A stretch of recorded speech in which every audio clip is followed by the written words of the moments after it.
We rolling? Hey, what's up, guys? We're the Men of Cause. Christian here. I'm Casey, and today we're joined by the legendary Cody Napier.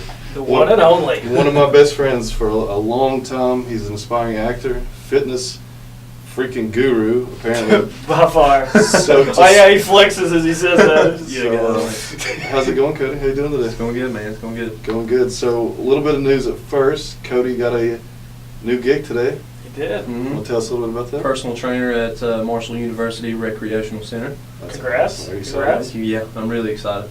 So what's that entail, personal training? As you can tell, I don't know anything about that.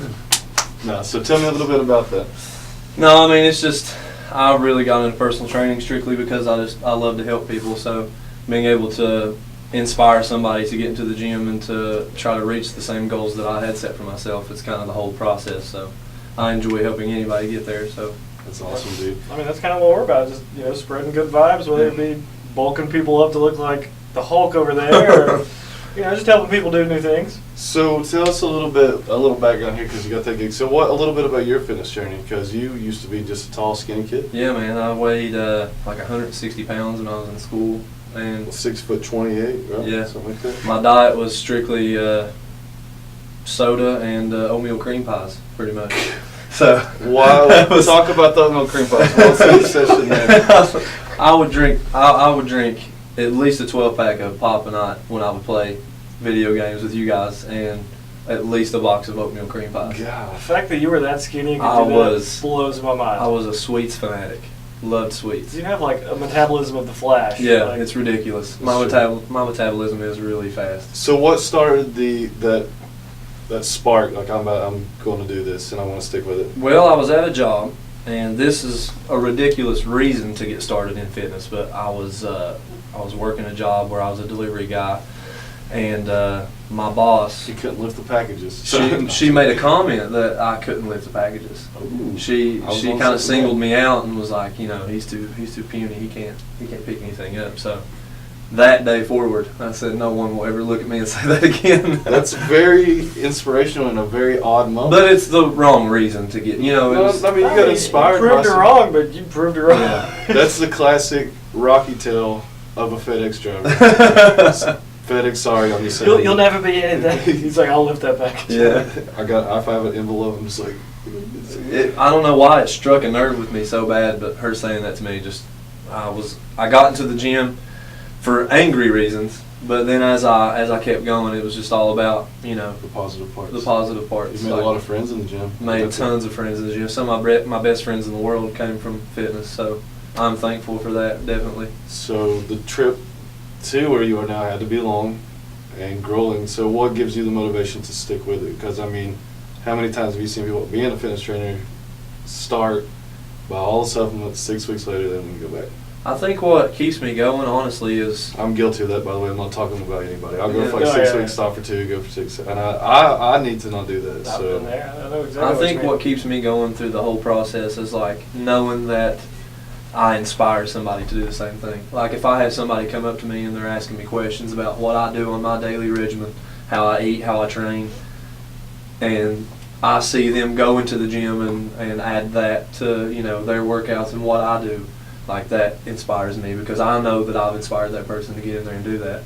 And if I can keep inspiring somebody to do something, then I'm definitely going to keep doing it. And you're going to stay on the track too. Real quick with that, so how did you go from working out at the gym all the time for yourself to the personal trainer thing? Like you said, you were influencing people. Is that what kind of progressed? Did it naturally happen from the friends asking for advice, or was it like a business-minded decision? Yeah, I was working a job that I hated really bad, and I was working out all the time, and I was having so many people come up and ask me for fitness advice that a friend of mine, charging these motherfuckers. A friend of mine came up to me and was like, "You should become a personal trainer. Like you have so many people ask you for help. Why not do it as a job? Because you love it. Right. Why not do it?" Right. So, is there certifications with that? I'm assuming. Yeah, or is there you have to take a things? certification. Okay, cool. But you could go to college too, like Marshall or anywhere like that, and get a degree in sports medicine and stuff like that. But so, last couple questions about the fitness thing, because I'm impressed by you. I've watched you. I've bragged on you multiple times.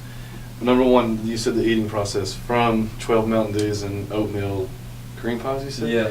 To now, what's a normal diet for Well, I stopped all that cold turkey, like soda, sweets, everything. I stopped in one day and went strictly to just grilled chicken, broccoli, rice, everything that you would eat in a normal. But I eat a lot of food. Like I eat close to 4,000 calories a day. So. But healthy 4,000 calories. Yeah. I mean, I have the occasional cheat meal, and I enjoy my food. He still gets that on the I'll do it. I'll do it like smarter than in the past. You're a human, so. Yeah, I didn't just sit down and eat like an entire box of like fudge rounds or something like I did back then. That's the cheat meal, 14,000 calories of oatmeal cream pie. Yeah. So what's to the people who say, well, I work all the time, I don't, because, if you are a personal trainer, you probably have enough time to meal prep, because it's kind of your job to teach other people how to meal prep. You could probably do a class on it, get paid, and still be doing it for yourself, And not taking away from you, don't say you don't have time, because we'll get into your other jobs next. But to the people, it's too hard to meal prep, I don't have enough time, it's too expensive, because, we've all heard that. So what's some tips you would have about that with the meal prep? Man, mainly it's all in how bad you want it, is my opinion. I mean, everybody that I've come in contact with, some people say that there's just no way that they can meal prep, or it's too hard for them to meal prep. But if you just take the time and educate yourself long enough to get kind of a basic understanding of how you should eat or exercise, I mean it's all in just how bad you really want to pursue that. So it sounds like education plays a huge role in everything about fitness. It's it not can. just going into the gym and throwing a bunch of weights around because you're going to hurt yourself. Yeah, I mean it can. I mean you can. I mean if you're. I meant just for that new person like me going in Yeah. and just going in and saying, well, I'm going to bench press 7,000 Yeah. pounds and going in there and just tearing a rotator cuff. Yeah, you at least got to have some type of knowledge of what to do properly so you don't hurt yourself. But Exactly. because there's a lot of people I see in the gym that just go in there and horrible form, and they could easily hurt people themselves. get hurt. So Yeah. guys, that's why you need, if you can, personal trainer is the way to go. Right. And we got one for you. We would recommend. Hit him up. He's at Marshall University. Yeah, I'll be at the Marshall Rec starting mid-April. There you go, guys. If you're in the Huntington Tri-State area, Ohio, Kentucky, just hit him up. I'm sure he'd love to work with you. Last question about the fitness, and then we'll go on. So, with the family full of this, and every friend we've ever had was fighting ever I know you fought before, boxing or anything, any MMA, anything like that ever crossed your mind to do, as in work-wise with fitness or anything? Like holding classes, like as far as boxing classes. Just going out and boxing. Yeah, I mean, because I know still you used to, but I still do boxing training and stuff. I've not really went out and got the urge to get back in the ring again. I probably will never do that. Yeah. I like to train myself and help others train. Like and as we get older, it's a little bit yeah. harder just to want to go get smacked in the face. yeah, like a friend of ours that just boxed here recently. Yeah, Josh Powers. Yeah. That's shout out to Josh. He'll probably be on here. And Yeah, we'll he bring him actually in. won his first amateur boxing match. And we trained for that. Me and him, I helped him train for that. How many for- months ago was that? It was A couple months ago. a couple months You ago. were there. We talked. Yeah. So shout out to Josh. He Yep. fought really well. Yeah, he done awesome, man. For his very first fight ever, he done great, I thought. It was an exciting match. It's I've on seen it on Facebook. Facebook. Yeah, I so watched it on I don't know Facebook. how you can find that on Facebook. Just maybe Josh Powers Boxing. Maybe. Maybe we'll link it in the Well, description. yeah, we'll find It's something fun, and bring it up. fun to watch. So we'll get off the fitness. I'm sure you're tired of talking about that. No, 'cause- I can talk about it all day. That's well, I'm his job. tired of it. 'Cause it makes me feel bad because I'm a. Right, making us feel small. Yeah. I'm a tall guy, but you make me feel That's small. that's not what I'm here for, No, though. Like, no, we know we're gonna Yeah, have time. Feel small. I just feel undisciplined. I eat. I'm like I can cook, or I can just see like 90 pizza rolls and wings. So. I've honestly not had a pizza roll, like those small pizza All rolls. right, I quit. He's outta here. Years. I think But- the phone's going. But to tie all that together, I just didn't know if you had a call. so a good way to tie all this together. So, you were working a bad job, and then you wanted to follow your dreams, get into the fitness training and stuff like that. And you kind of did the same thing along the lines of acting, right? Right, Like, yeah. so, And that's Tell the us- theme of this episode is following your dreams. So Yeah, there's so- no better to talk to. And like you said, he gave us some advice. If it's not 10 videos, it's going to be 20, it's going to be 30. One that people's going to listen eventually. So even for us, it's not about money. If you're really following your dreams and the acting, what we're getting into, that with podcasting, with music, which we'll talk on later too. Yeah. But it's not about the money. And following your dreams is the main theme, and that's why, because it's not about what other people Right. will pay to see. It's what you can do to your personal boundaries. To me, is what I feel like with fitness, acting, podcasting, Right, all that right. out there. Yeah. So, you made that jump into training, but along the lines of the acting, especially like, where you grew up and stuff, like what gave you the drive? Like what steps did you take? How did you get into acting? Well, I've always wanted to act ever since I was probably 5 years old. Like, growing up watching movies, like that's what kind of why I've always like been so like immersed into wanting to inspire people, is because when I was younger, watching these actors in movies and stuff, they always inspired me somehow. Favorite actor? Favorite actor? It's hard to say. Top 3. Top 3. Hugh Jackman's in my top 3. Josh Powers again. Hugh Jackman is definitely in my top 3. He was a huge inspiration to me when I was younger. When I was in 5th grade. Steel was awesome. When I was in 5th grade, the X-Men came out. Oh, and yeah. that's my favorite superhero on earth is Wolverine. So to see somebody bring Wolverine to life just amazed me. Right. And ever since then, he's just been one of my favorites. He's been So Wolverine for like 20 years now. Pretty sure I Yeah. just snapped my back, but let's continue. Anyways, number Yeah, not 2. to make this about Yeah, me, X-Men, as you can tell, I'm a huge Yeah, nobody can see Wolverine that. fan. I love I'll X-Men, take a picture man. of it. Love it. So Hugh Jackman, did you watch Real Still? Oh yeah. Awesome. Love it. Yeah. Yeah. So who's your second? My second, I don't know, man. That's really hard I'll to just say. tell you mine and you tell me yours. Edward Norton's my favorite actor. Edward Norton's great. Yeah, dude, Red Dragon, American History X, those are some Yeah. pretty dope Edward films. Norton's really good, man. Did you ever watch Birdman? No, I have not, but I want to because Michael Keaton, and I love Michael Keaton. Yeah, so. me too. He was my favorite Batman. And the movies were very loosely based on him. His one big hit was as Batman, and this movie's called Birdman. And Really? It's like come back to Hollywood, and he's like, well, all they care about me for is being the Birdman. It's the Batman. He had such good movies though, like Multiplicity and everything. Beetlejuice, man. Like, Yep. So I wonder what, like we were talking earlier to Wesley Snipes, I guess they just get in a rut or something? Of I what guess, they're doing? man, things happen. You know, like It's- you don't I know think- what goes on day to day and That's true, and I think it's it's a cultural thing, the biggest thing, because let's say Michael Keaton in the 90s was killing it. yeah. Going into the late 90s, early 2000s, it's a new breed Mhm. of Michael Keaton's coming There in. is. And then he kind of, who's your favorite actor? Johnny Depp. Johnny Depp. Johnny Depp's great. Yeah. I can tell. No, I'm just kidding. It's more of a James Franco thing. So you said that basically those people inspired you, and those movies inspired you to start getting into it. So Mhm. it's, I would assume it's definitely not easy getting into the acting, especially in the area we're in. Very hard. So So- talk to me very So about how did the start come about? So you knew you wanted to do it. Right. What were your steps? You know, did you get like a headshot? Were you just reaching out to people that were in film and stuff like that? Like, Well, I didn't actually pursue any type of acting until there was a group of people that came to Huntington. I can't remember the name, but they were looking for people to come out and audition. Excuse me, and if they liked you, then they would send you to Orlando, Florida, depending on how well you done. So I went out and auditioned. I done a commercial audition for it, and I done like different characters. I done impressions of people I love his impressions. Have you ever heard to of do his the impressions? commercial. a couple of- Well, that's what landed me for them to want me to go to Orlando. Which impression stuck do you think the most with them? Did they mention anything? What was the commercial for? Are you allowed to say It was a peanut butter commercial. peanut butter? So I had to read a peanut. This is the greatest thing. I love I this. read So the peanut butter commercial as Fat Bastard from No, Austin Austin Powers. Yeah. you don't have to do it. Well, I can't remember the commercial Can at you all. just give me? The Men of Cause peanut butter is the best peanut butter on the market. You don't have to. You don't have to. I know I'm calling. But you it out. would be funny. It would be great. Well, I might hit you with it later. Okay. What's the surprise is how Yeah, the one- because what right is now it? I'm drawing a blank. What's But his more coming? I done the peanut butter commercial as Fat Bastard, and everybody in there like their jaws dropped because they just wasn't expecting me to do that. But That's truly a Hollywood moment. That's yeah, funny. well they told me, they was like, look, we want you to come to Orlando, blah blah blah blah blah.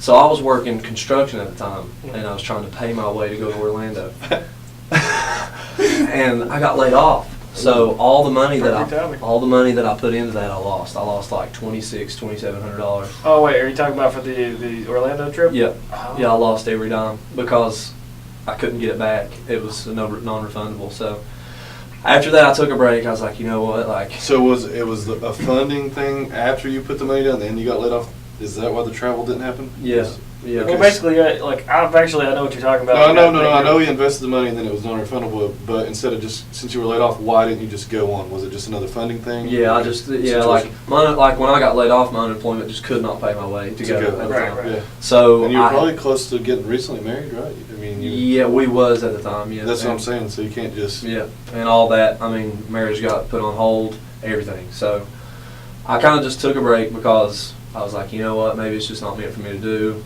I'll hold off for a while. And then about a year later, when I was working as a delivery driver, I got a phone call from my mom, and she said that they were shooting a documentary film in Paintsville, Kentucky, and that they were looking for actors.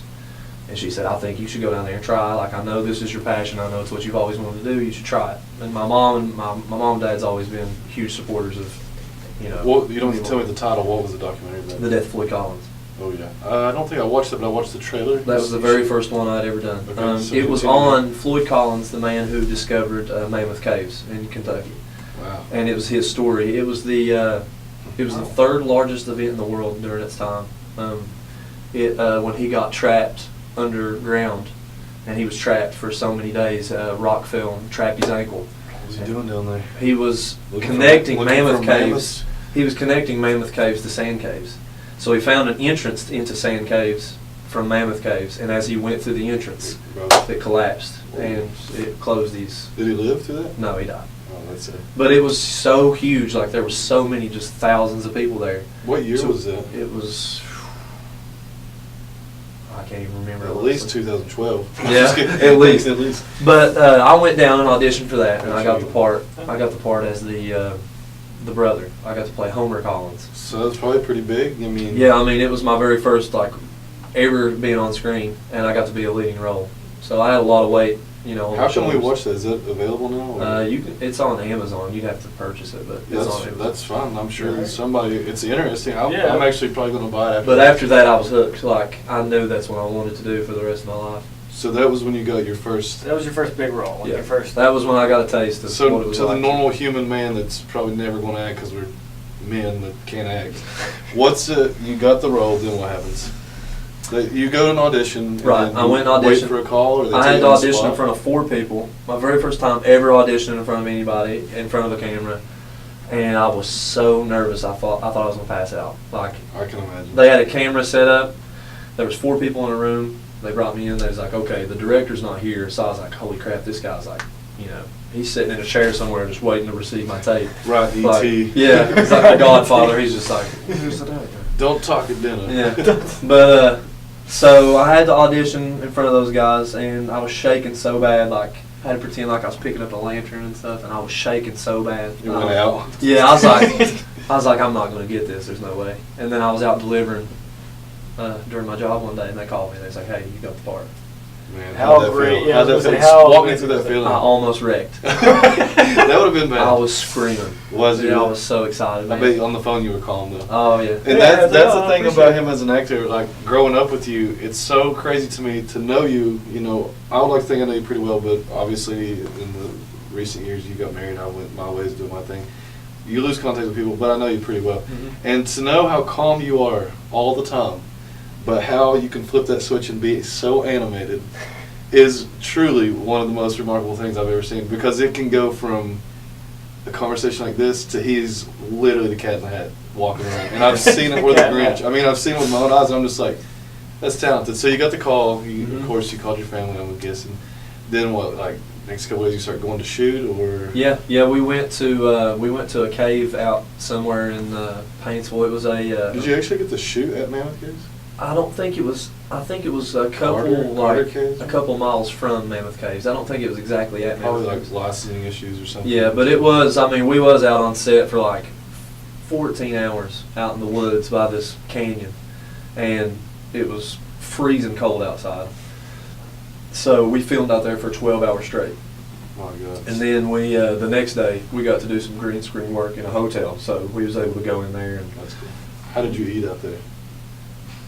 You didn't eat. they brought us fast food in. That was the only thing we could eat. Oh, then it killed you. I would have shot a deer out there and fried it. Oh man, it was miserable. So how long did all the filming and stuff take? You were out there for like every weekend for Yeah, X amount of it time, took or- us 2 12-hour days to get everything documented, because they had filmed prior.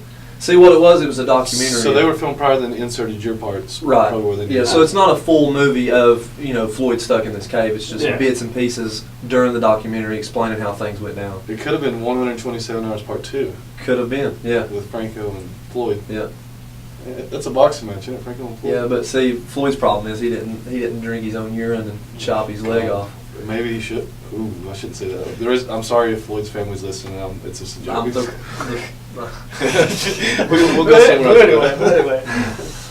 So you got that, you did your filming. How was the release? Like, were you at like a release party? Yeah, or we did had they- actually shown in 2 theaters. Wow. Shown in Georgetown, Kentucky, and then we took it to Paintsville, Kentucky. Did you get to travel with both? Yeah. That's so cool. Nice. Yeah.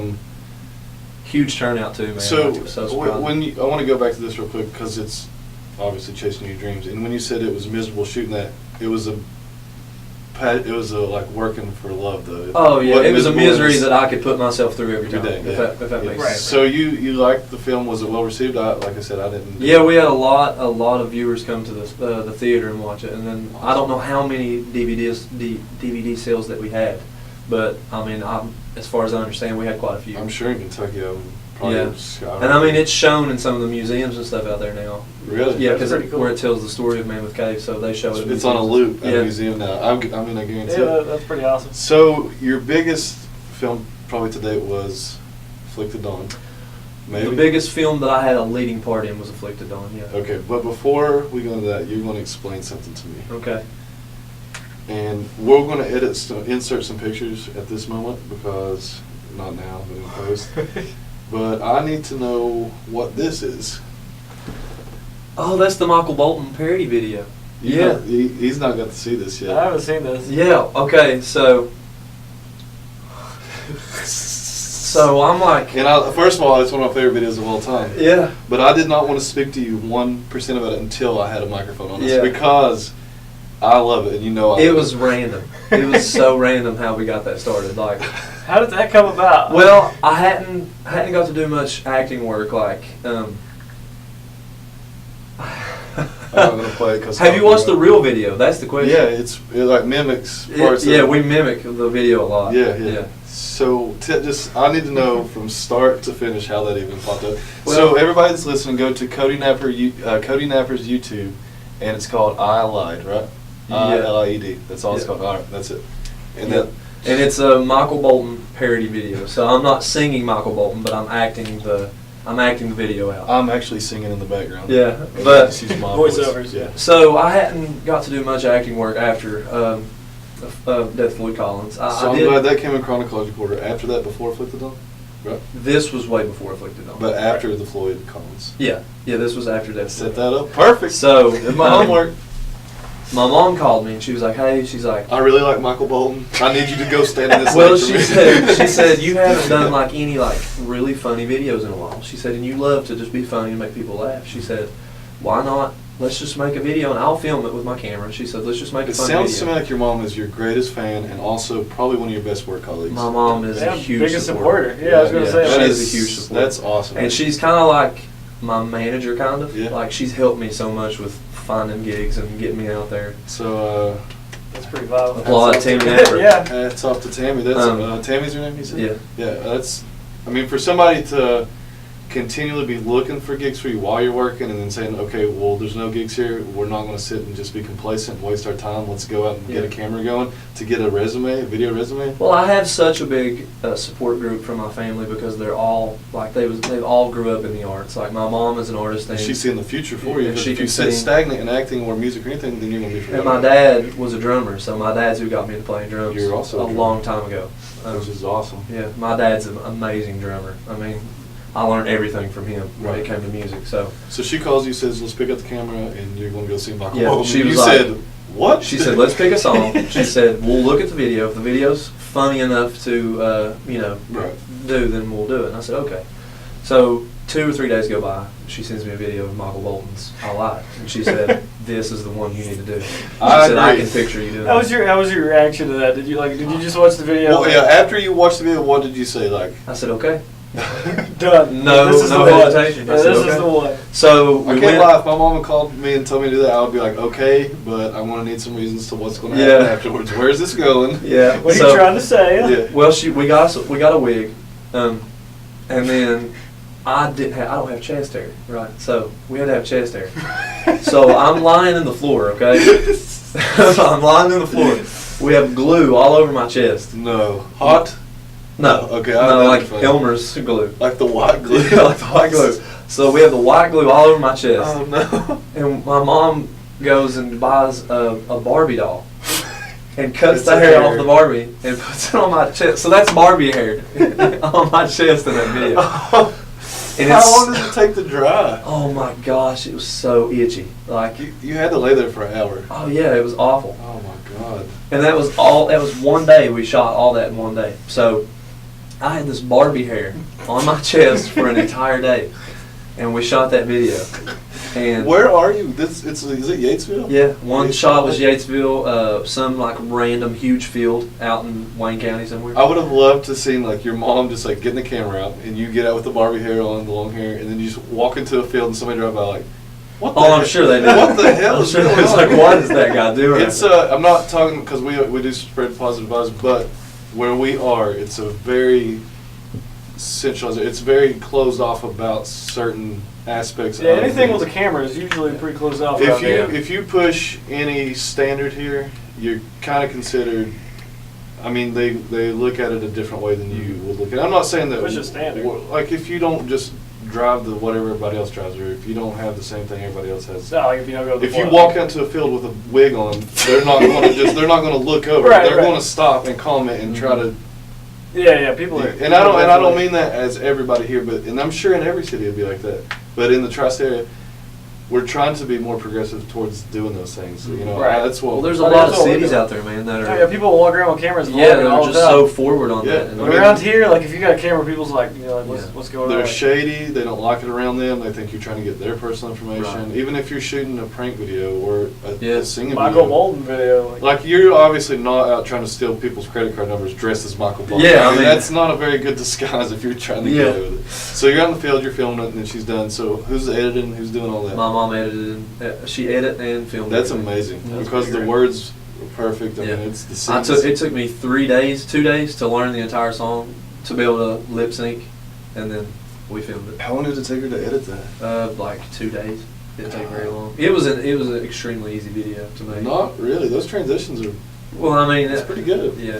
So I mean, unless you know what you're doing. I guess. if you need some more work, we can pay you. So okay, so I Lied happened, and that's to me that's hilarious. I loved it. Thank I you. watched it a million times, and I didn't talk to you at the time, so I was thinking. Yeah, we was. I knew it was a comedy sketch, but I was thinking I was not hoping, but I was like maybe he's going in a comedy direction. I was like I know what he's good at this, so I Right. was like, what's going to be next? And then I was blown away by Afflicted Dawn, which we'll get into in a second. Thank you.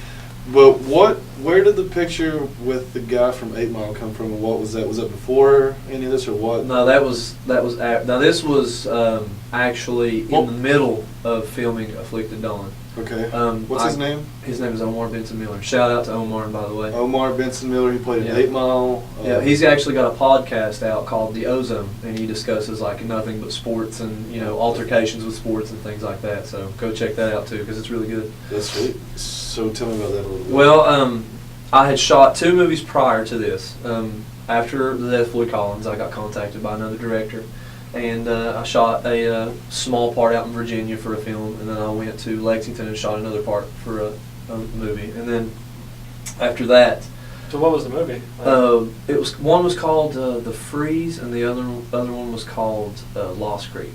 Are those out? Either one of those haven't been released yet. No. Okay. Do we have a date we could tell the people? Well, it was supposed to come out 2016. So how about this? When those 2 come out, you come back on and talk about those. Yeah. So we'll hold off. Yeah, on we'll those bring for you back now, to because those. I don't. If something's not out, I don't want you to talk about it. I don't because- know if they're getting released. I've been trying to get my scenes from those movies for a while now, but the guy that does all that, he's been extremely busy with writing and everything else. So Right.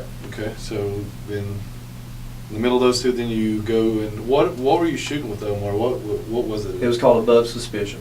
Above Suspicion. It was I was Have I heard of that before? I was an extra in that. I was an FBI agent, and the 2 lead actors in that are Jack Houston, who played in Ben-Hur, if you haven't watched that, and Amelia Clark from Game of Thrones. Is So this, you met is this Amelia it? Clark? No, that's the old television show that's not about the same thing. Okay, so this came out in what year? This is releasing in 2018. Oh, so Well, this it's not year. even out yet. Okay. So it's coming out this year. Supposed to. Well, you don't have to tell me spoiler. I didn't know that. So No. I mean, I don't know, like, as far as spoilers go, I don't know very many. Right. But the story is about the first FBI agent that was ever convicted of murder, and he was from Lexington, or he moved to Lexington, or he was from Chicago and moved to Lexington.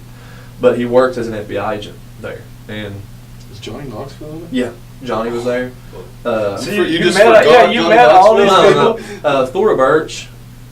Thora Birch from He's like, Hocus yeah, Pocus. I forgot about Jack Nicholson being in it. Thora Birch from Hocus Pocus, the little girl from Hocus Pocus. She was in it. Amelia Clarke, of course, from Game of Thrones. Jack Houston, Omar Benson Miller, Kevin Dunn, the father from Transformers, if you don't know who that is. Lance Nichols. I got to meet Lance. I got to work right beside of Jack, and I got to talk to Omar. Super nice guy. Everybody on set was extremely nice. Kevin Dunn, yeah. Kevin Dunn, yeah. That's crazy, dude. Yeah. So did you have any fangirl moments? Yes. Was it amazing? Yes. So walk us through that. So I mean, that was a experience of a lifetime, because I got to watch an actual, big production get filmed, and I got to watch how they took everything down and put everything up. And director Philip Noyce, I don't know if you've ever seen any of his movies like Salt with Angelina Jolie, and he is awesome. So getting to watch him in action and direct these actors and to see the process and how everything goes, it really humbles you, because you, as somebody who's low on the acting totem pole, as myself. I went right to IMDb though, because you're not on the full cast, and I want to fix that. Yeah, I'm on the cast. Hmm? Yeah, I'm on IMDb. I love that. Cody Napier, FBI agent. Oh, FBI agent. I'm sorry. No, you're fine. I need to edit myself. You can call it the bureau. It's cool. But yeah, just like get to see that whole process and see how the actors work, and somebody like myself who wants to do that for a living, it really shows you that if you put your mind to it, you can do Cody it. Napier. IMDb, ladies and gentlemen, Afflicted Dawn, The Freeze, Lost Creek, The Death of Floyd Collins. Mm-hmm. Nice. So if you don't believe us, IMDb. I'm on IMDb, correct. he's on IMDb. That's how I mean to catch you So I bet that was like a great intro, like first for your portfolio of saying, like I've worked with these big directors and stuff like that. So have you noticed like a jump in your career since that filming and stuff?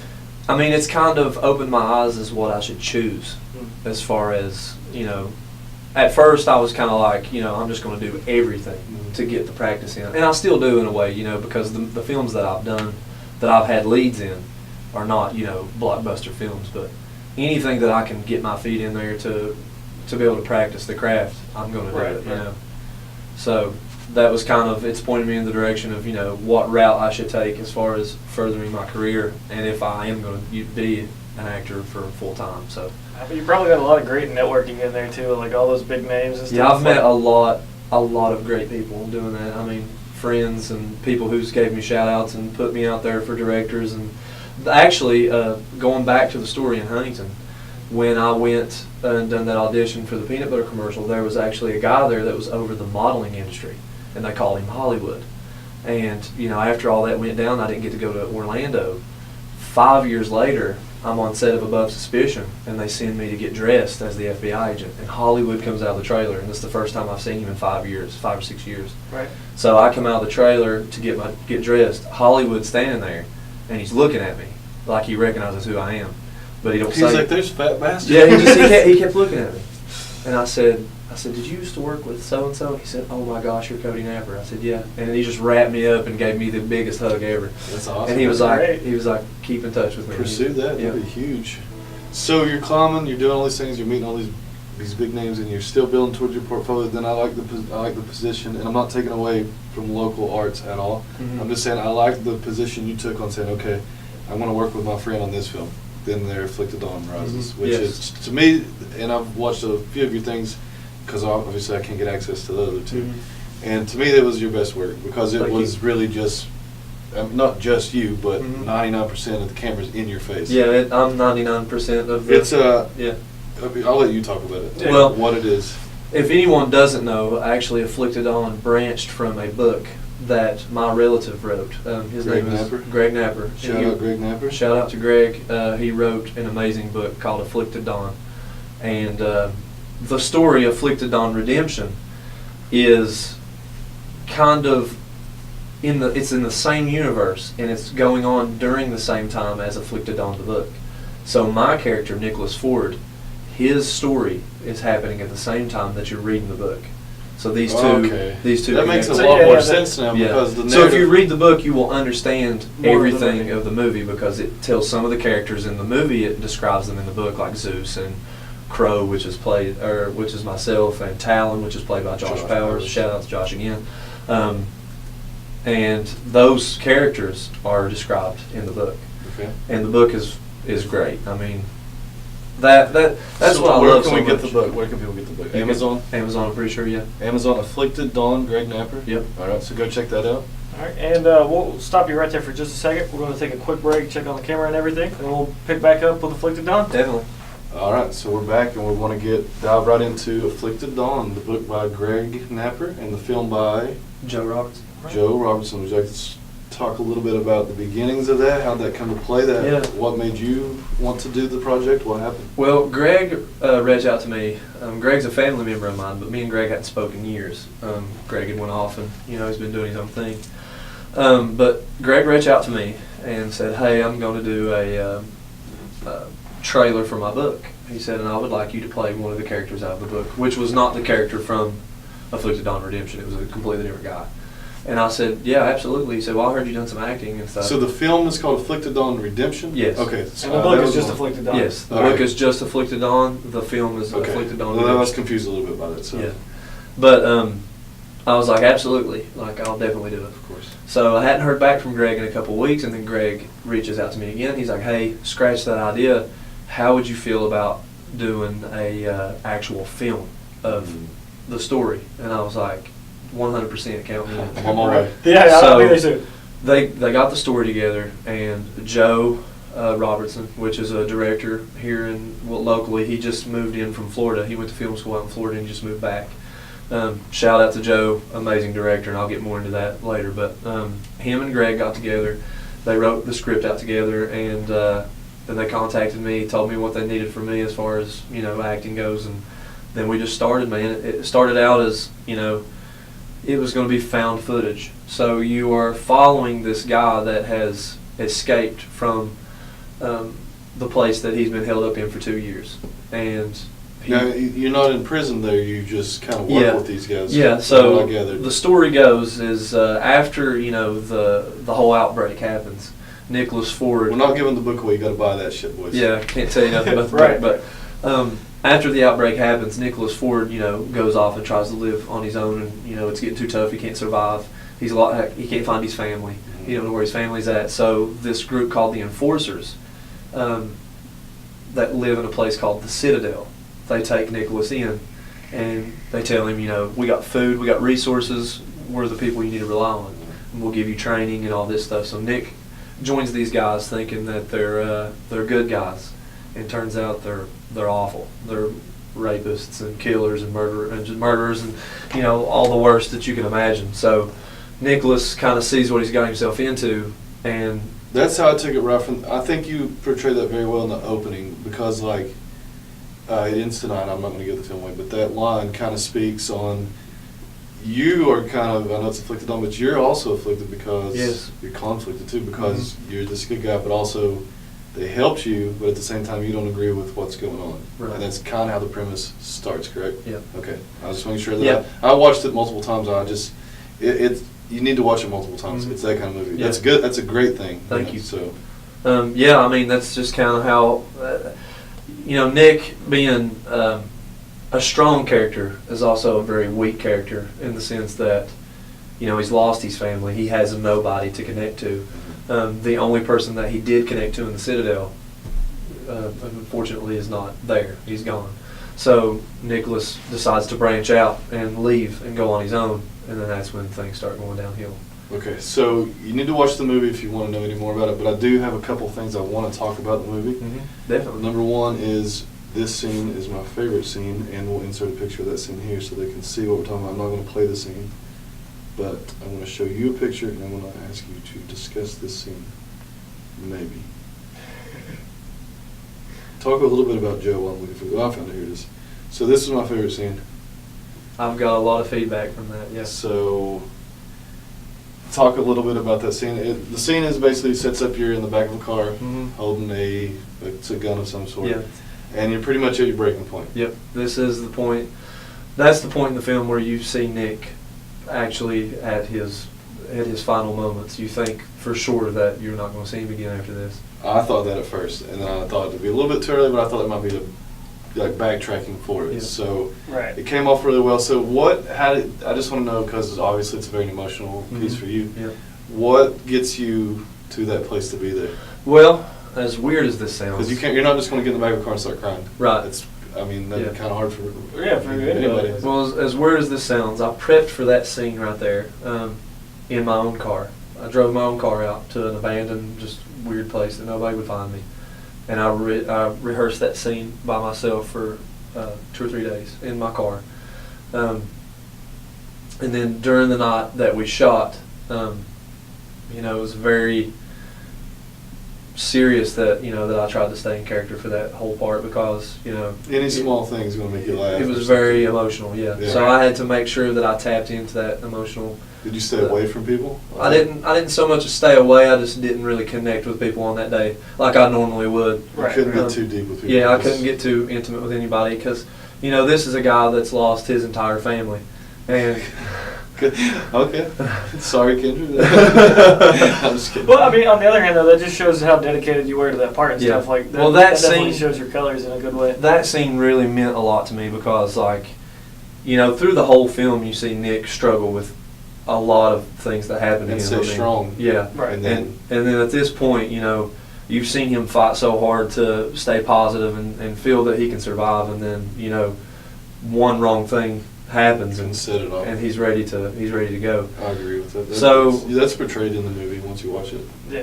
No, I tried my best. Yeah, it's good. But yeah, I mean, I just kind of got in that mindset that what if I didn't have my parents anymore, and what if I had no friends or no one to connect with and no one to support me, and you just gotta put yourself in that character's shoes, and Nicholas has been 3+ years with nobody to speak to that he cares about. Except people trying to get him to do things he doesn't. Yeah, and people that's following him. I mean, through the whole film, he's being followed.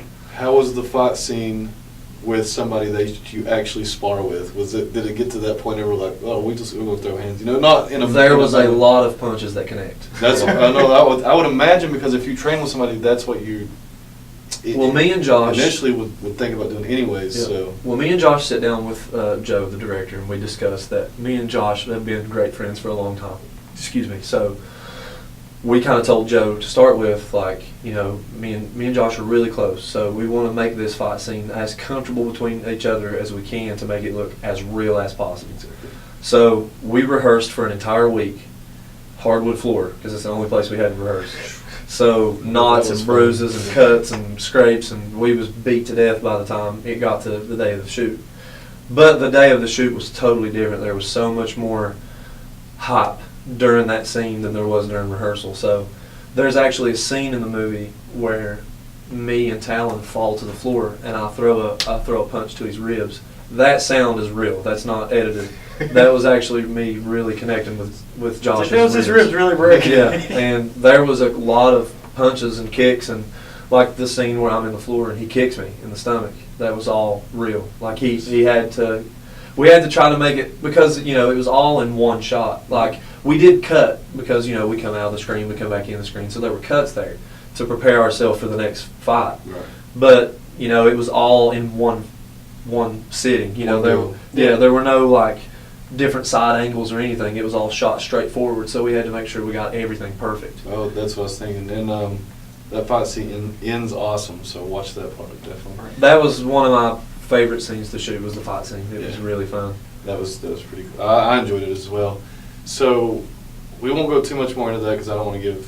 Yeah, It's, can't- it's can't an be hour spoiler. long. Yeah, it's about an hour long. So yeah. I mean, if we talk about multiple scenes, that's just going to take a And little. you said timeline-wise, it's following parallel with the book. Yeah.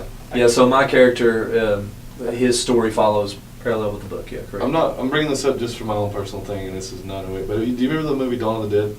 Yeah. The newer one, Uh-huh. 05, 06, whenever it came out. If there's an extra on that the movie set, and then there's a lone survivor who done his own with the camera stuck in a building, Really? and you guys should watch that. I'm not saying What's that. it called? It's just on the Dawn of the Dead. It's in the special features, and it's like a 45-minute long So they're at the mall, Mhm. and it's a 45-minute long movie about him watching the mall from another building. Really? Knowing there's survivors over there, but he can't get there, so he starts wow. going crazy, losing his mind. Has to end up eating his goldfish. It's crazy, dude. It's Wow, really that's good. awesome. And I know that's a super old movie, Yeah. I didn't know that was a thing. but to talk about parallel movie lines, that's probably like how you guys did. You guys did it great, but that's probably one of the times I've ever thought, well, they got that completely right. Like, Right. because it's just a stupid extra, and they probably did it just to help the guy out or something, because he's not a very famous actor. But Uh-huh. you watch it, and you're like I had no idea it was even going on. Ving Rhames, the big security guy that's in Dawn of the Dead, Right. the crazy one.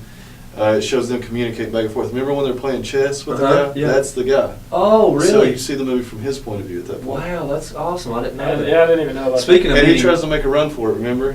Yeah. And that's So that's that's- the last footage you see of that guy. Oh. Then it leads back over to the movie. So Well, it's- speaking of eating goldfish, in Afflicted Dawn, I had to eat raw beans. I don't know if you remember that in the scene. raw beans, Did you is really just eat a 'em? cold can. It was a cold can of I do raw that beans. nightly. That's Oh, it was I must awful. be a method actor. So you didn't just act it. You didn't just put it in your mouth and pretend. You actually No, just- the reaction that you see on camera is legit me about to vomit. That's Dedication. Yeah, because Dedication. I So- wanted it to be as legit as possible. And the writer, Greg, was actually there on set.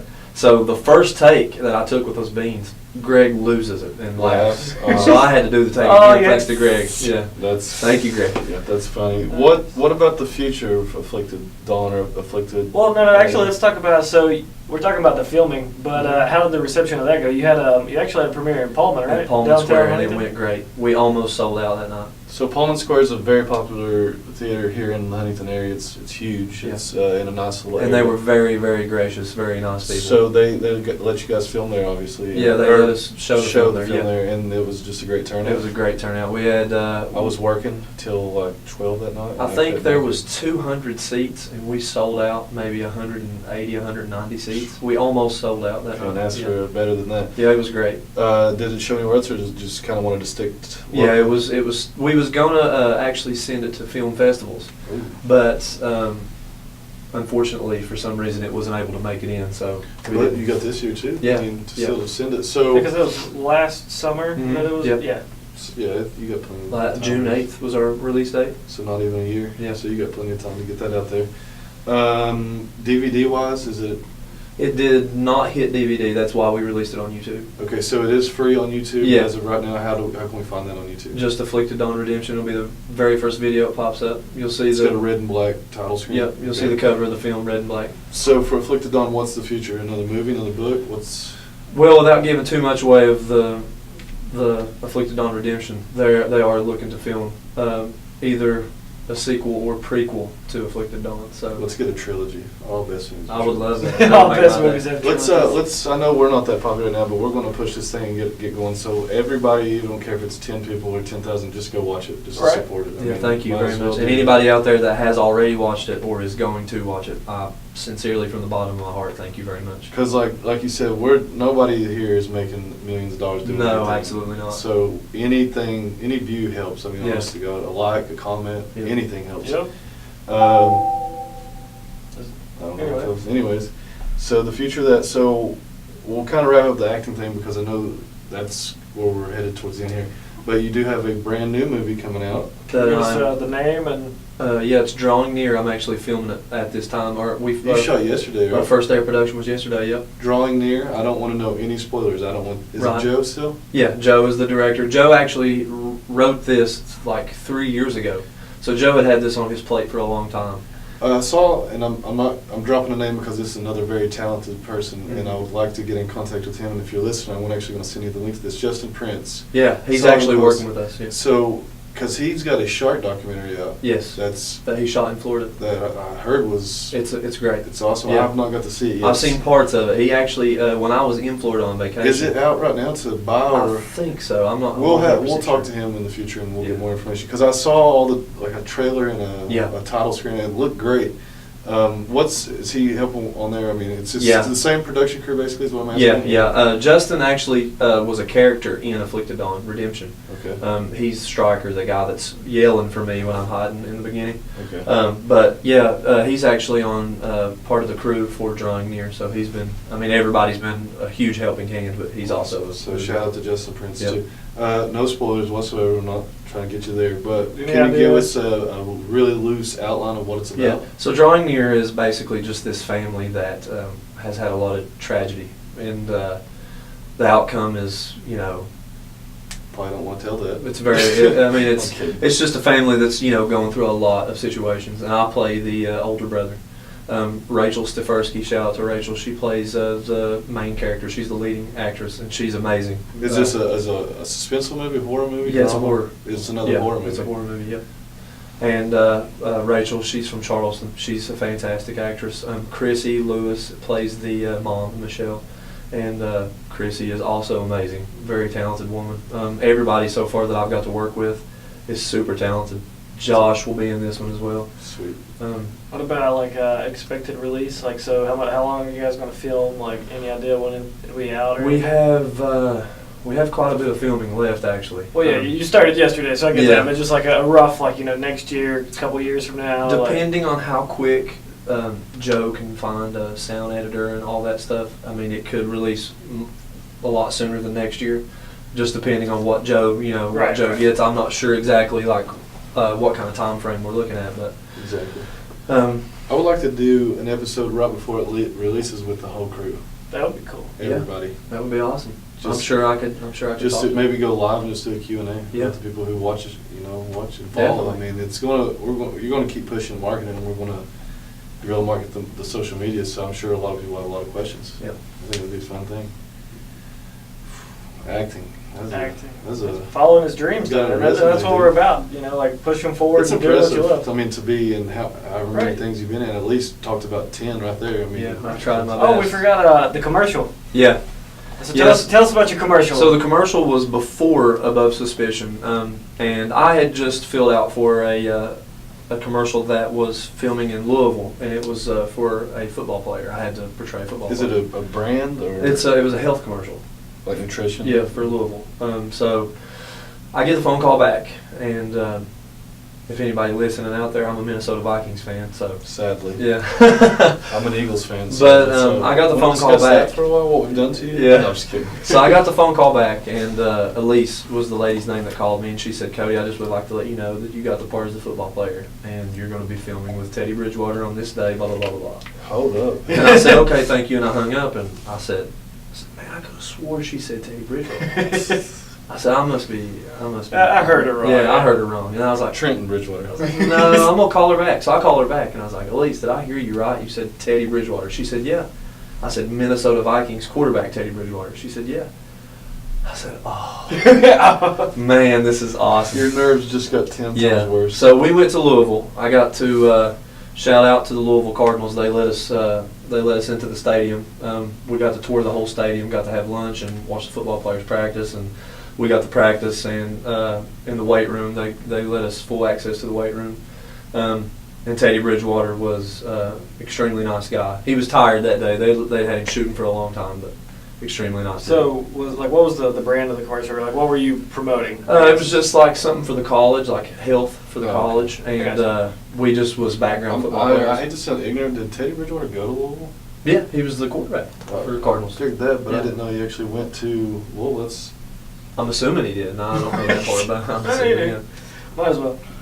Louisville's got a rich history in that. So working with him, working with your idol, I mean, that's probably one of your biggest. It was awesome. I got to work out with him. I got to sit and talk to him for a little while. I got That's to cool. pass football with him. Yeah, it was awesome. Did he like blow a hole through your chest? It was very painful to catch that football. Oh. I didn't believe What it. was your part in the commercial? Like I was just a you football walk player in the up and background. just slapped his ass, Getting hopped up. Good game, Teddy. Yeah, good game, man. So I'm not going to go too far into this, but what about the Louisville basketball program? Have you heard anything about that? Have not. So February 20, 2018, last month when this released, so they found out that they did have a horrible sex scandal with the college basketball Really? team. They had to forfeit their championship, actually. Wow. So I'll just read this is kind of a news thing. I'm not Yeah, going yeah. too far into it, but NCAA on Tuesday upheld penalties against Louisville's men's basketball program related to a sex scandal involving players, recruits, and prostitutes ordered the university to forfeit dozens of victories, including their 2013 national championship. This is the first time the NCAA has ever stripped a program of the championship won in the Division I's men's basketball tournament. Of course, they had to do it. So apparently, I don't know. I'm not going to go and say who So did what it. makes you like want to do that? Like, Well, what happened was It's like, come to our school. We'll order you some Yeah. hookers. Like, it was. we'll sit you up. we got you back. Well, I mean, 19-year-old athletes who ain't getting paid nothing, and these coaches. I'm not going to say which coach. I don't know the actual. Right. I don't know if it's Patino or what. I don't know, but apparently they hired prostitutes and everything just to go with the guys. And it was actually really. We know you guys are stressing this season, so we're going to take care of you. Like, you're going to have a good game next. So you might have did a commercial for the wrong program. Maybe. Yeah, They didn't have any hookers there. That's just Teddy Bridgewater. Just. Oh my God!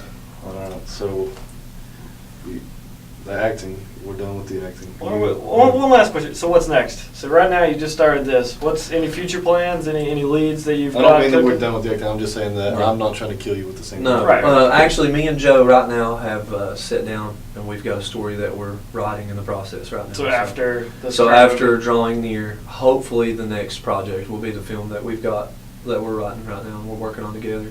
We look forward to seeing that too. Yeah, for sure. Joe is a very talented guy. So getting to be able to work with him and learn from him is Right. is an opportunity itself. So I'm very grateful for coming in contact with Joe and all those guys. What did you have?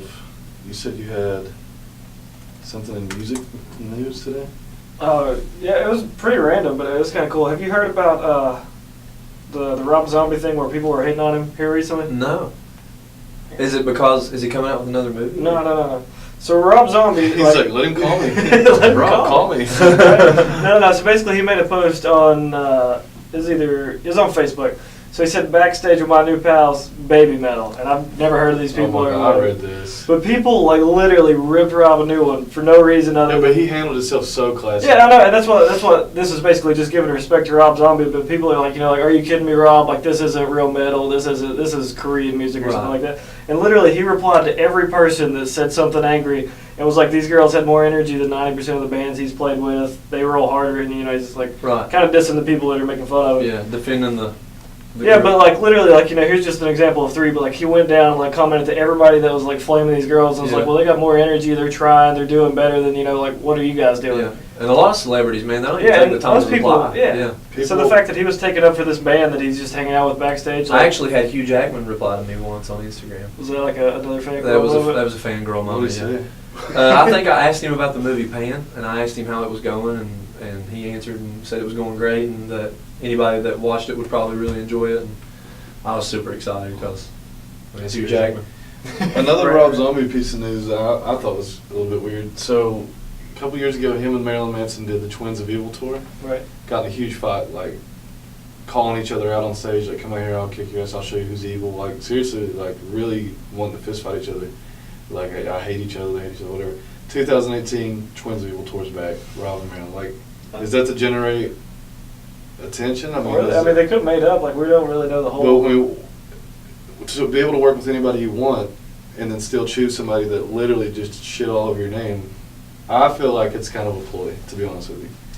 I guess we'll just have to wait and see. Like, I mean, look at Floyd and Connor. Like, as soon as their fight was over, they was hugging with the check. Yeah. And then, I mean, for the whole time, I'm going to kill you, can't read, just the dumbest. yeah. I mean, they went on a tour, a beef tour, talking crap on tour in cities. People paid to watch it. And then right after that bell rang, they hugged. And I was just like, I kind of felt a little, and I understand the sport and things like that, but. Right, I mean, but marketing and professionalism, But go back to Mike Tyson and see how many people he hugged after a fight. Yeah. I mean, if you Mike Tyson also was a guy that had a lot of anger in his heart, I think. No, not dissing Mike Tyson. I mean, but in the world of warrior and Spartan sports like boxing and MMA, I guess you have to have some. Like, if you wear like full of, well, I mean, not even really anger, but if you're not just full of like aggression, like that's not really the sport that you're probably going to succeed in. Like, you can't be the nice guy and be like, let's fight fair, make sure nothing goes wrong. Like, Which Mike Tyson was a beast, man. I mean, Everybody has a plan to get blessed in the head, or whatever he said. He was so, he could punch. Oh my God. Unbelievable. It is insane. What do you guys want to talk about? I got a few things. What do you got? A couple. Let's see. So we talked about the whole following your dreams thing. Yeah. And, that sense of fulfillment. It's like we were talking a little bit on break there about the idea of fulfillment, that you had a quote. Yeah. So what was that quote? Just the way that I see it and the kind of quote that I go by is money shouldn't bring you happiness. It should be happiness that brings you money. And honestly, as Dominicans, we couldn't agree more with that. I feel that if you are happy and you love what you are doing and you are doing something with passion and dedication, eventually your income will grow. Right. Because, you're going to reach a point where you're going to be reaching out to other people and, the networking aspect. Right, and networking, you get into business those aspect, influences yes. and stuff. For So sure. I feel like just seek happiness, man. Seek what your heart desires as far as your dreams, Because at the end of the day, you're not looking for a paycheck. Like, yeah, you got to pay your bills. We all get that. Of course, but yeah. at the end of your life, if it's like, oh, well, what do you have to look back on? It's like, well, I made this much money to pay my bills. And I'm extremely thankful because, I'm married and my wife, she's a very hard worker. So, she's a huge supporter in me following my dreams. Right. And, she's helped me more than I could ever even explain. Right. And, that's another thing, too. Spouses work together. So the best ones do. The Yeah. best ones do. The ideal marriage. That's why 50% of marriages end in divorce, right? I think it's more than that, isn't it? I want to get into this real quick. All right, so we did. We actually got you a little gift for coming. Okay, out. I think coming this on is the your actual. I think this is made in your image. Now, I don't care about this show whatsoever. You might like it. I don't care about the show. But if you take this out, this is crazy. Okay. So this will be on there. That's you. I think I know who that actor is, actually.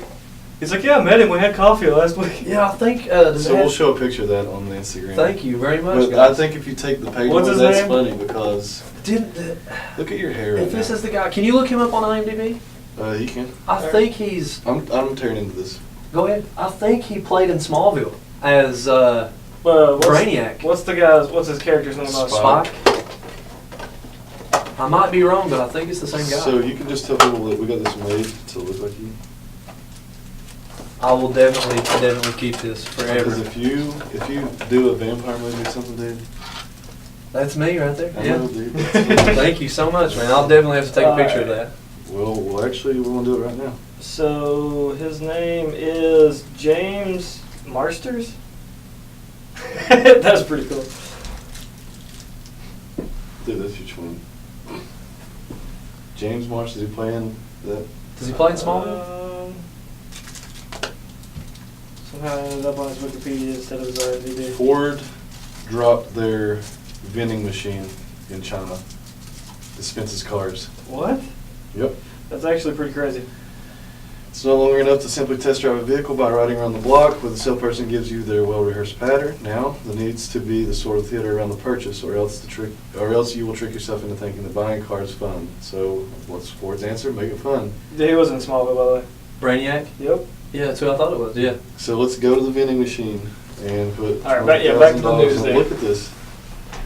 So preferred Perverted Ford.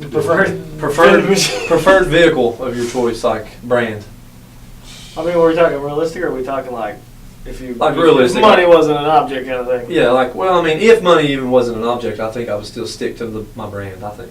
I'm a Dodge guy, man. Like, what's your dream car? I just like Dodge. Dream vehicle. I got one. I love my truck.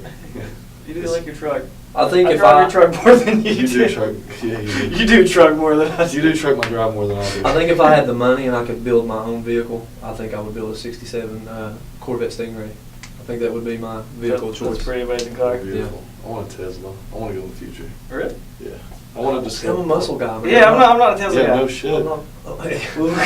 He's like, I don't know what this. No, I Tesla like thing the is. oldies, man. Like the old cars. I love. I would love to have a '69 I Camaro don't want to too. pay for gas. My uncle had a SS Chevelle, and that My car, dad had one. the front end would come off the asphalt. It was Popping ridiculous. wheelies. Yeah, it was crazy. I'm a huge car guy. Like, we don't talk about that much, but dude, I love cars. Yeah. I'm not going to bring this up, but everybody needs to look at just type alien in the ocean and look that up. Alien in the Ocean, is that a new It's discovery? Yeah, supposedly it's this black thing. And it's like, well, it looks like it's hard as a rock. Okay, it's like floating for a couple minutes just in the water. all of a sudden it takes this form and its head turns silver and it's got lights shining out of it, and then it just tears away. Does it say how many meters down it is? Yeah, it's got all the information. Really? Yeah, Let's say it's probably a deep ocean. Yeah, it's crazy. I'm fascinated by the ocean, by the way. I love It's marine. only, how many percent of our planet's Yeah, ocean? I love marine life. Well, I'm obsessed with aliens. So I actually just got back from a vacation in Florida where I snorkeled for 5 to 6 hours a day. That sounds pretty fun. I got to swim with sharks and sea turtles, all in the open ocean.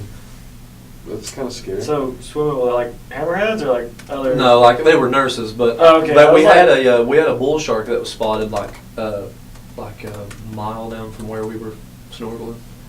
But I love it, man. I love sharks and sea creatures. We're gonna have him on the show in like 6 months from now. There's gonna be like big jagged scars. It's like, what happened? Yeah, it was the sharks, man. Shark got me. Shark. You should have been in the shark documentary then.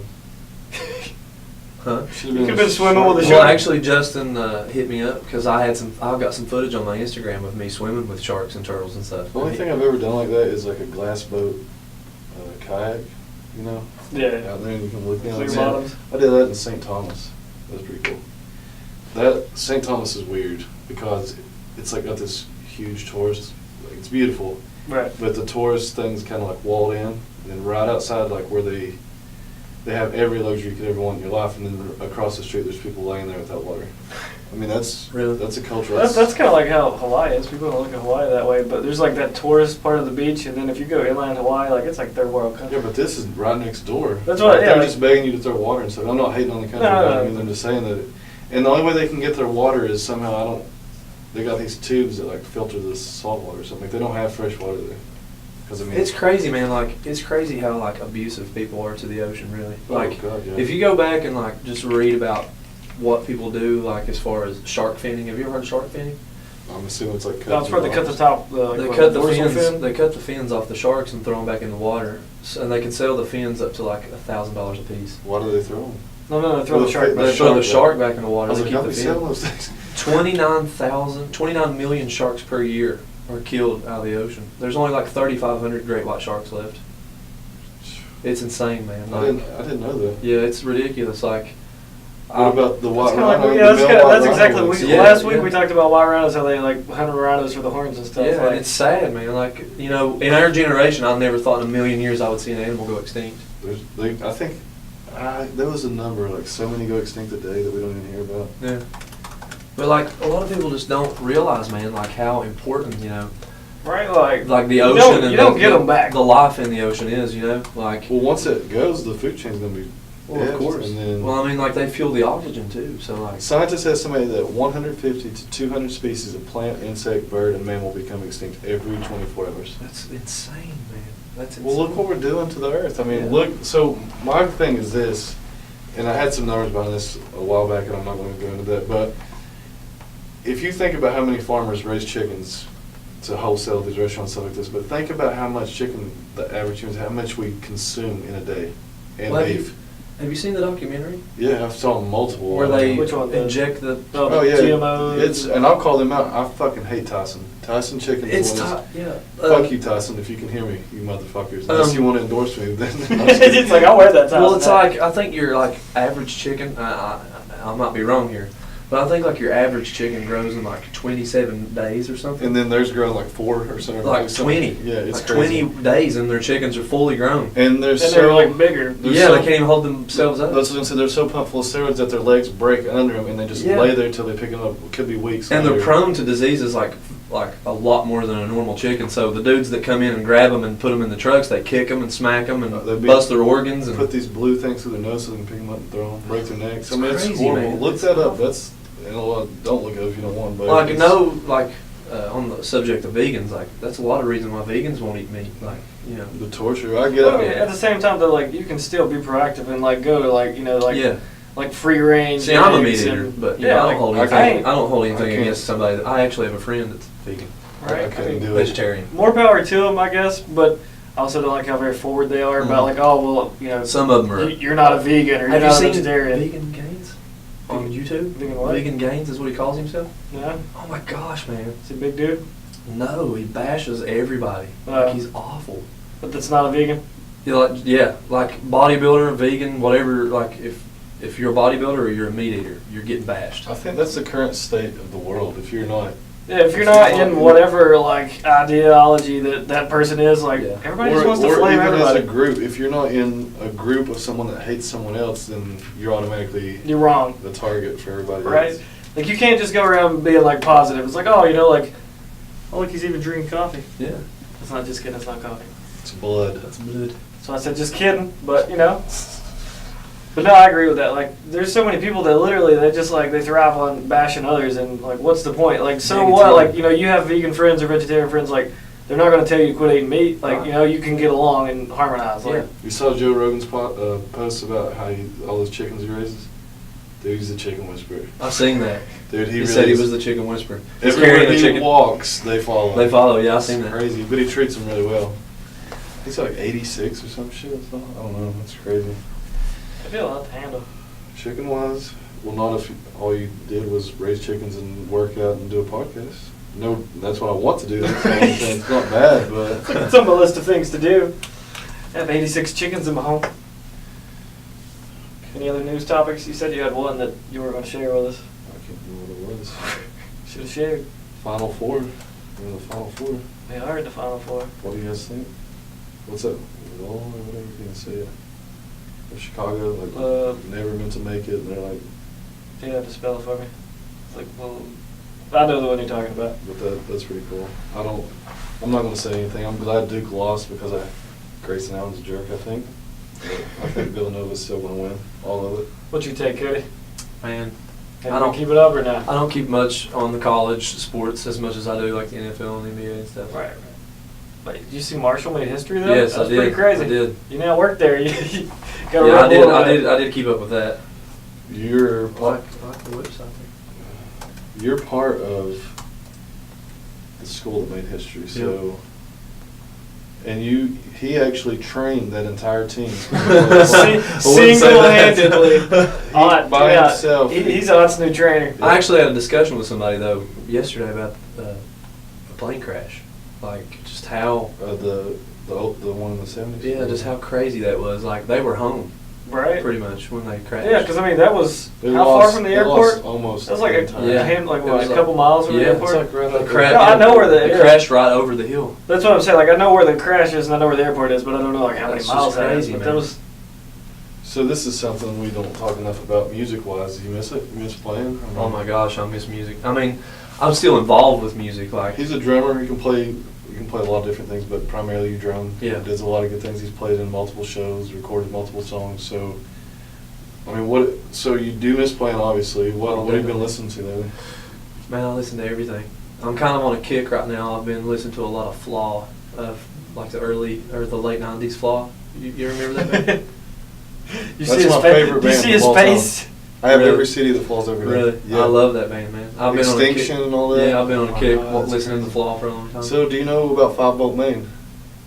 yes, his other band. Yeah. Yeah. Oh my God, that's crazy. Yeah. That's one of my. I listen to them every day. Yeah. What But with you when you got the last 5 Volt Main CD from like a Goodwill or something? I don't know. I like bands that are not I like. seen you pick one up. I like bands that are not. Overproduced. Play- Well, they out. don't. They're like nobody expresses them enough. Like I don't know if you've heard of the band Soen, but it's SOEN. SOEN. Yeah, Yeah, I've heard. Soen. They're a really good band. I mean, very talented guys. Carnival is another one of my favorite bands. Dude, Carnival blew up with Themata. Yeah. With Themata. Yeah, Themata. But they used to have some really kind of dark things back before that. Well, Themata I think was the very first album, wasn't it? And then it went Sound Awake, No, I think. and then Asymmetry was the last. No, the first one had the Goliath on it. No, that's Sound Awake. That's the second Are you album. sure? Yeah. That was out before Themata? Yeah, Themata was before Listen, Sound I know Awake. you're a famous actor, but I'm fact checking you. We don't discriminate. Your celebrity status. Yeah, Themata was before Sound Awake. So you're big into promoting like what you call it, like underground bands or just like Yeah, man, I don't like know, under the radar kind of stuff. Yeah, I mean, just depends. Like the music if it makes sense. I know this is Dude, probably. you're right. I know this is One probably year before. cliche to say, but the music has to speak to me for me to really like get into it. Right, right. You know, I'm gonna listen to Symmetry. it's good. I've got the album. But like, there's a band called London Grammar, and Sounds like an audiobook. Well, it's a band from. If he says London, I'm gonna. No, I can't remember exactly where they're from, but Carnival actually does a cover of their music, and it's amazing. Like London Grammar is amazing, but Carnival does their own cover of one of their songs, and it's awesome, man. I don't know if I've heard of London Grammar. I love. Maybe if I heard their song, maybe, but. Well, they're not a rock. They're not rock. They're Popish. I don't know what genre you would put them in, really. Slash and Miles Kennedy and the Conspirators are doing their next album, their third album. They confirmed that. That's pretty cool. Slash is the music. I'm a huge Dave Matthews fan too. Corey Taylor covers Audioslave's Getaway Car in tribute to Chris Cornell. I've not heard that. I haven't either. It's good. I'm sure it's good. Corey Taylor's good. I'm sure it's good. Corey Taylor is probably one of the best voices. I mean, I out there, love period. Corey Taylor. He definitely loves Corey Taylor. Yeah.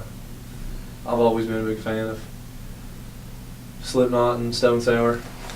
Let's check that. Have you seen him live?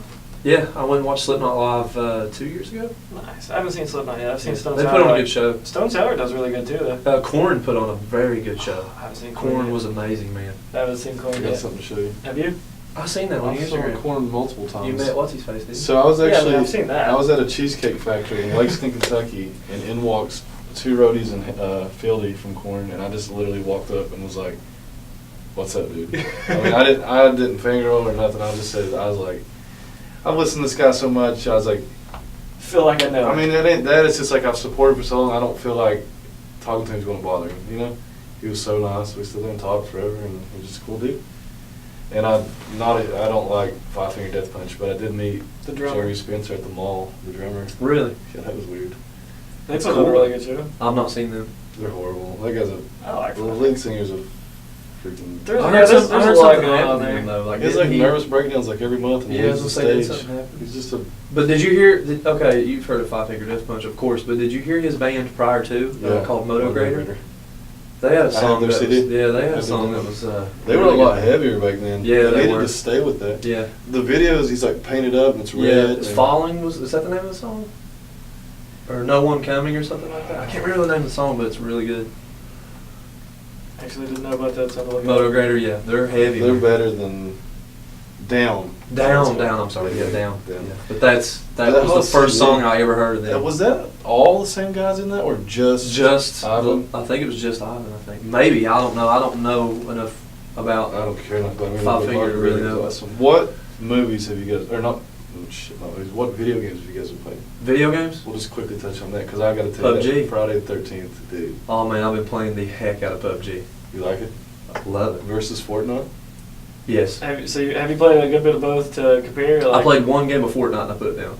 That's as far as I got through it. I too. played one game of Fortnite. I said I can't do this. I've never played either one. I don't feel like Fortnite is that friendly to learn. Like the first game, I just jumped right into it. I was at a friend's house. That is the most confusing setup. Like, not to try to sound like a hateful person here, but like I love video games very much. Yeah, And PUBG irritates me because they don't run as smooth as I think they should. Well, it's a beta too. Right. Like, it's It not is a really beta. a game out But yet. like Fortnite is kind of the same exact concept of the game. But So you sell don't- me PUBG. Why? As a person who's never played either one. Because I like playing. I like playing like It's just based in realism. realism, just the plain. skill wins for you rather than the game wins for you. Exactly. And I like games that just, you go in and you just play. Like PUBG, you drop in, you find a gun. All guns are kind of equal in a way. I mean, of course you've got guns that are better than Right. others. Like long but- range Yeah, shotguns. but like stuff your skill is what keeps you alive. It's not. Fortnite, I watch those guys building. It's crazy. Yeah, It's like- almost like it's too far gone for me to even start. Yeah. Like I mean, that was like the first couple weeks I was Well, watching. and it's some not like people a on Twitch. it's not like a progression based game. You just once you learn what you do and you can jump in and do that stuff. Right. But these people that are like bending physics to do crazy Right. stuff, and I'm like, yeah, Well, it's I'm kinda just like gonna the try to same look at this. concept with Call of Duty. Like us growing up. Old back school in Call high of Duty school. versus like Advanced Warfare. Modern Warfare, Modern Warfare 2, Modern Warfare 3. Those were the games like you could just sit and play for Once hours. it goes in the future, I'm done. But like when Call of Duty started progressing toward the futuristic, Yeah, like Advanced Warfare, Black Ops 3. I Like just got out of it, man. I couldn't do it. It's Because such a turn off the- for me it's when it comes to the- Like games.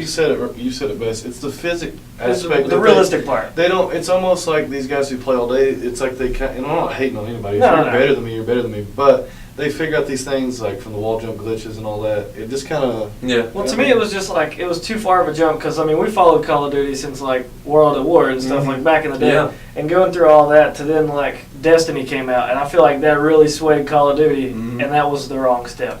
But they have been bringing it back. Well, I heard there was some controversy with Destiny 2. I don't know if it's true or not, but I played a lot of Destiny 2. Apparently, some players got upset because Destiny 2 was a big step backwards. Too. Yeah, like it was 4v4 instead of 6v6, and it was like a bunch of just stuff that people didn't hated enjoy. Destiny 1. I tried to play. I wasn't a Destiny fan. I love both of them, but I agree with what you're saying. Like it was a step back. So everything, like any game, like there's problems, they address it and they fix it. Yeah. So Destiny 1 had like a 3-year lifespan. Yeah. And they fixed all this stuff, and it was really good at the end. That's what I heard. Then Destiny 2 came out, and it was the exact same as the beginning, but worse. So it's like now I've got like a bare bones Destiny 1 that's worse. And I think games rush now. Like they try to rush but things so much. Was it advertised as those things, or was it your guys' preconceived notions for that? No. It wasn't. I don't so know. It wasn't the 4v4 or the 6v6 thing because they. But did they go back on their words? What I'm asking, or was it just so hyped up because it was supposed to be this game? Because of what? They played it off like it was going to be a continuation. Like you didn't take your character or anything like that with you.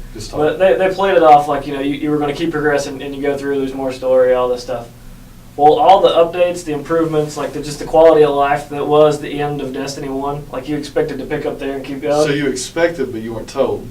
Now, who's that fall on? No. I mean, they said it was going to refresh, for sure. But it also falls back on Bungie because there's been plenty of statements that they're like, well, this launch flopped. Like, everybody bought it, everybody started dropping this game in a month, and that never happens for that big of a game. So then, they're making all these promises, well, we're going to fix it, we're going to bring this back, we're going to take care of this, it's going to be as good as it used to be. And then they've been putting this off and pushing it, so all these, like, false promises, eventually I quit playing. Like, I got the season passes and stuff in the beginning thinking this is going to be worth it. Mm-hmm. I didn't even make it to, the first DLC. I think that's why I like PlayerUnknown Battlegrounds so much, though, is because it's just so plain. Like, it's just, So let's talk about what the only game that matters that's coming. Modern Warfare 2 Remastered. And I will own that, for sure. I'll be buying that game. So left off on Modern Warfare 2, greatest game I've ever played because of the emotional attachment I have to it, because of you mostly, and some other friends, man. Every day we played the hell out of that game. High school was literally Modern Warfare 2. It was go home, play, come back, and talk about that game. Yeah. Like, we didn't talk about anything else. Had our man cave in the art room. So there was so this is a funny story, and anyone that's Tulsa knows, there's a huge art room, and it had this little secret room, and actually there was like a little bed in there left over from I don't even know when, and we would just sneak in there all the time and just stay in there for hours and hours. Nobody knew where we was, teachers or nobody. It's like nobody cared. That was the best part about all that. Like the art room was the place to go. Oh God, I had it for like 8 periods a day. Yeah. We was there literally all day. So I can't draw to save my life. I cannot write. My handwriting's horrible, but this woman was so good to us. Mm-hmm. She was. She gave me the award of art club president. Yeah, I remember that. Yeah. I don't think I even ever had art, but I was in there at least like a couple periods a day. She treated us like her own kids. Like she treated us very, very good. God, she was amazing. All right, so here's a question on Modern Warfare 2. How much do you think that you're going to love the new game versus how much do you think it's reminiscing and that you're going to be like, because it's not going to be the same group. Like, we'll all play it. But, like, everybody's got jobs now, everybody's got lives. Because me and him actually experienced this with a game we used to play a lot. And, like, how much of that do you think is just sheer, like, memories that you love versus, like, you'll get it back? Right. Well, I think, like, I don't think, it's kind of like, to me, it's like a movie. Like, the first one's always going to be the best, Right. So, like, I don't think the Modern Warfare 2 360 version will ever be beaten as far as the remastered version. I think the remastered version's still going to be great. Oh, yeah. But see, I believe on the opposite spectrum of that, and I'll tell you why. Because I like things that I'm familiar with. The reason I don't like the new games are because of the maps, because of the guns, because of things like that. Yeah. So if I can go right back to where I was, I think I'll probably get that same feeling. Yeah. I just knew everything about that game. I did too. Right. I done something that they called quick scoping. I don't know if you remember that. I remember throwing up the quotations. I remember kicking your ass in quick scoping at Russ a few times. No. I was undefeated in that. Let's we'll live stream the release. Yeah, we'll Twitch it. We'll Twitch it. Yeah, that'd be awesome. Yeah, we'll do that. So let's get into a controversial topic to end this because I want this to be juicy towards the end. Going to video games, and all your life you heard about video games lead to violence. That's an argument that's since video games came Atari out. Probably right. somewhere. Pong's making these kids do crazy I things. don't believe that any of us three believe that. No. Okay, Yeah. so I want to go back into, the Parkland School, and this is going to be a very hot topic, but I just want to talk about it. So, you remember this face? He's been on CNN, David Hogg, the kid that's about... So is this the boy that went to the Florida school?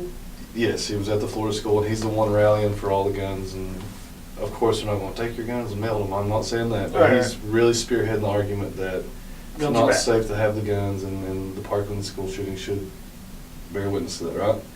So he was actually quoted in a quote from, I think this came out today, March 26th, is that today?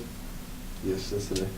So this was cut off of a I'm sorry to get on you there. No, you don't. It was a released excerpt of a CBS video documentary with the students behind the March for Our Lives movement, which he's spearheading. David Hogg candidly admits he wasn't even at the Marjorie Stoneman Douglas High School during the shooting. So that might not be a problem, but listen, this is the actual quote. He explains that he was at home and grabbed his camera so he could get footage at the events to advance his aspiring future career in journalism. So on the day of the shooting, I got my camera and got on my bike and rode as fast as I could 3 miles from my house to the school to get as much video and to get as many interviews as I could, because I knew that this could be another mass shooting. So the kid already has an agenda. Yeah, first off, he wants to boost his career. in He's using journalism. this tragedy to boost his career. That's how I take it. Yeah. And he's playing the anti-gun thing is like, that's such a hot button topic. But without this being said, almost everybody the general consensus that he was in the school and then it happened. Right, yeah, and he purposefully went to the school. in the danger zone. Like, to me, that's such a touchy, that's such, why do people feel that everything has to be, placed in media? Like, there was a couple kids during that shooting that actually took Snapchat videos of this atrocity happening. Nobody should ever publish that. What makes you think that that's just okay? Like, there's That's- families out there grieving for their children and their... Right, and these people are trying to get popular. And these off of people it. are posting things. And that's the media, because and that's that's how what they makes it push so their bad. agenda. If you're for guns or for against it, the best way to do it is to show the guy that saved the life with the gun or the guy that took away the gun with the life. Right. It's the same on both ends. I'm not playing either side Yeah, against yeah. each other. And a lot of people may disagree with me here, but I think a lot of this too is based off of parenting. Like, It all is. I was always raised around guns my entire life. We all were, actually, yeah. My dad's an avid hunter. He loves to hunt, and that's his dream. That's what my dad loves to do. Right. And my whole family, that's what they love to do. And So we were taught to respect guns. We was taught to respect the weapon. Like, you handle the weapon with care. You load the weapon 150, 200 yards away from a house. You've always been taught to support, or I'm sorry, not support, but respect a weapon. So I think it's just a lack of parenting when it comes down to these kids getting access to guns. And even if you're not in a household with guns, Yeah, everybody wanted to play it off like, oh, well, it's so easy to buy a gun. These people are just buying guns to do these Right. horrible acts. well, even back to his point, the parenting aspect, even if you're not raised around guns, you are raised, because I was actually raised on both sides. My parents being divorced, my dad was an avid guns. He still Yeah. buys and sells and builds guns, but in my mom's home, we never even had a gun. Right. Right. So I could easily say, what's wrong with a gun? Load it and shoot it, I mean, or Yeah. I could say I understand the power that it packs. But even just being raised to know that violence, to take a mass quantity of lives is not going to push what I believe any further than just talking to somebody. No, no. I mean, we can see that. Look at every school shooting even if they have a motive or something, well, I was bullied. Well, bullying still happens. That's going to be in the Right. household. Parenting is Right. going to stop bullying. The Columbine shooting, and sad as that is, but And I understand there are people out there with just extreme mental problems. And those Like, people should not have a gun. Correct. I agree I with agree that. with See, that. And in most cases, though, those aren't the people that just went and bought a gun. Right, Like, there's definitely ways around things to get a gun in that case. Like, I really doubt that the Columbine people are just like, yeah, go to Walmart. It's like, we need a couple of ARs. Like, Well, it's like and body armor and everything. this is like going back way before this occurred, but it's like the dude that either shot or shot at Ronald Reagan for Thank you, Jodie Jesus. Foster. Like, he claimed that he could gain Jodie Foster's love by shooting the president. Like, That's a very serious problem. and they just released this dude like 2 years ago. And that starts Or at home. 3 years ago? That's not the gun at Yeah, home. yeah, I mean, like that's that's- that's what we were talking now about. to play devil's advocate real quick. He did go on to say, the Hog Kid, I didn't know most of these people at a very personal level, but I wanted to make sure their voices were heard, and that's what I'm really trying to do. If that's the case, It's good for him to get their voices but out an there. aspiring journalist who goes 3 miles into a hotbed of 20-some kids getting killed, to me, it's either the most noble thing I've ever read in my life, or it's the biggest crappy shit I've ever Wait, are you read. talking about the Florida thing? Yeah, Parkland, the David Hogg kid. That wasn't 20 kids get. That was 2. No, Parkland dude was 20. Say like 17 Oh, I kids thought or you were something. talking about the one Let me that the fact security check. guard. I don't want people to call us out again. How many? I'm sure we just typed in Parkland shooting. And like another thing too, like I don't know if you guys like. I'm not- Sorry, I'm 17 people. Yeah, Okay, that's well, I thought you were talking about the one And that I was just think- a girl And and I the. think more people were injured, if I'm not mistaken. That's why I might have had 28 in my head. I'm sorry I made a mistake, but it was 17. No, that's what I just But wanted. still, that's way too Right, many. right, yeah. So many people dive into like trying to make this more of a conspiracy, like these type of incidents more of a conspiracy too. Like the guy in Las Vegas that shot and killed all the. Well, there was a horrific- lot of weird facts. But there was that like were so lining up much there. that people were trying to like make conspiracy out of that. Which either way is still a horrible. It's thing. still horrible, yeah. Yeah. Like it's still tragic, but I mean, I just don't see why people have to blow things just so Push out of that proportion. agenda, man. That's the Sometimes. main thing. It's just pushing your belief. no Yeah, matter if you got a good like perception of the media and you know how to like put something out there to better you, that's Mhm. so many people are It's good all at about that. money. I mean, Yeah, it's like, oh, you know, like let's go anti-gun. Well, you know, there's a bad thing that happened and a gun was involved.